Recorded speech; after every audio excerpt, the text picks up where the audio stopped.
देखिए RRB NTPC 2021 में अनुपात समानुपात का ये प्रश्न पूछा गया था। क्या आप इसको बना सकते हैं? प्रश्न है यदि 1.75 और अनुपात 1 समानुपात 5:8 तो x का मान क्या होगा। आपको ये अनुपात में चीजें दी गई हैं और इसको हल करके x का मान आपको बताना है। आप डायरेक्टली यहाँ पर गुणा करके दिखा नहीं पाइएगा कि कितना आ रहा है, इसको आपको सोल्व कर लेनी चाहिए। तो आप इस वीडियो को पूरा देखिए, कैसे इस प्रकार के प्रश्नों को आप सोल्व करिएगा, ताकि अगर फिर से इसी तरह से और एग्जाम में प्रश्न ये आ जाता है या इसके जैसे दूसरे प्रश्न आते हैं तो आप उसको आसानी से बना पाइएगा। यहाँ पर आपको दिया गया है 1.75 अनुपात 1 समानुपात 5:8। तो सबसे पहले आप ये समझिए कि जब चीजें आपका अनुपात समानुपात में दी गई रहती हैं आप उसको लिखते कैसे हैं। ठीक है, जैसे मान लीजिए कि आपको a अनुपात b समानुपात, यहाँ पर आपको मान लीजिए कि c अनुपात d दी गई है। ठीक है, अगर आपको a अनुपात b समानुपात c अनुपात d इस रूप में लिखा गया है, ठीक है, तो इस रूप में अगर मैथ के प्रश्न को लिख दिया गया है तो आप इसको लिख सकते हैं a बटा में b। ठीक है, और समानुपात का मतलब देखिए आप उसको मोटे तौर पर बराबर समझ सकते हैं। ठीक है, इनका अनुपात और इनका अनुपात जो है वो सेम रहना चाहिए। समानुपात का मतलब ये होता है।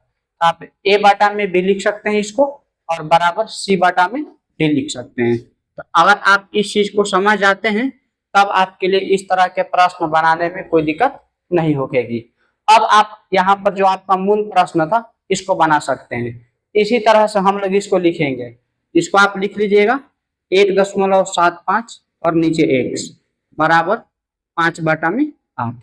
और अब इसको एक समीकरण की तरह आप हल करिएगा तो आपका सवाल जो है वो बन जाएगा। अब इसके बाद आप कैसे बनाते हैं यह बिल्कुल आपके ऊपर डिपेंड करता है। अब मान लीजिए आपको ये भी नहीं आएगा तो फिर पूरे सवाल को कैसे बनाइएगा।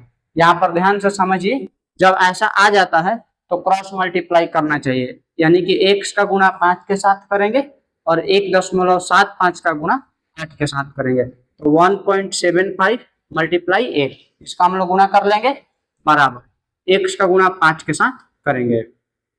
अब आप क्या काम करते हैं कि आप जल्दी जल्दी में यहाँ पर गुणा लगा देते हैं। ठीक है, थोड़ा सा इंतजार करिए, अभी गुणा लगाने से बचिए। इधर जो 5 दिया हुआ है ना इसको बराबर से इधर ले आ दीजिए। तो इस साइड में गुणा दिया हुआ है तो दूसरे साइड में जब उसको लेकर के आइएगा तो गुणा को एक साइड से दूसरे साइड में जब ले जाया जाता है तो भागा में बदल जाता है, तो यह भी भागा में बदल जाएगा। तो 1.75 गुणे 8 और बटा में 5 बराबर x।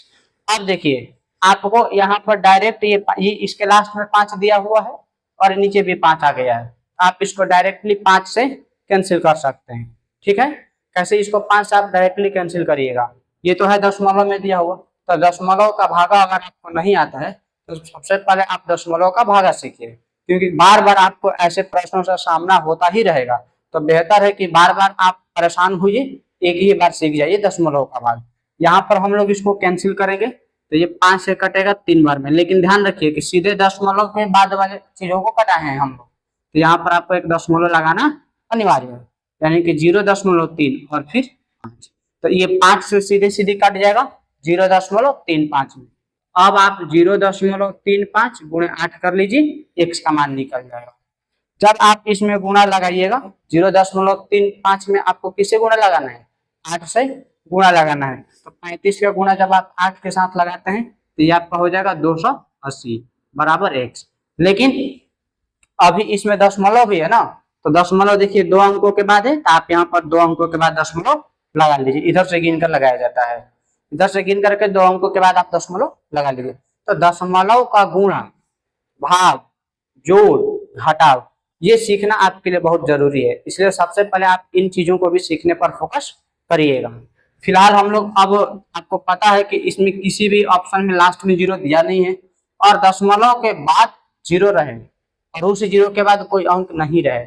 ठीक है, तो उस 0 का भी कोई मतलब नहीं रहता है। जैसे मान लो कि देखो आपको इस तरह से 10.20 लिखा हुआ है। ठीक है, 10.2 और 0 लिखा हुआ है ना, आप इसी बात को लिख सकते हैं 10.2 2 लिख सकते हैं। इस 0 को लिखना कोई जरूरी नहीं है। लेकिन अगर मान लीजिए कि आपको इस तरह का प्रश्न दिया रहेगा, ठीक है, 3.405 दिया हुआ है, तो इस 0 के बाद इधर कोई भी अंक नहीं था, इसलिए उस 0 का कोई मतलब नहीं है।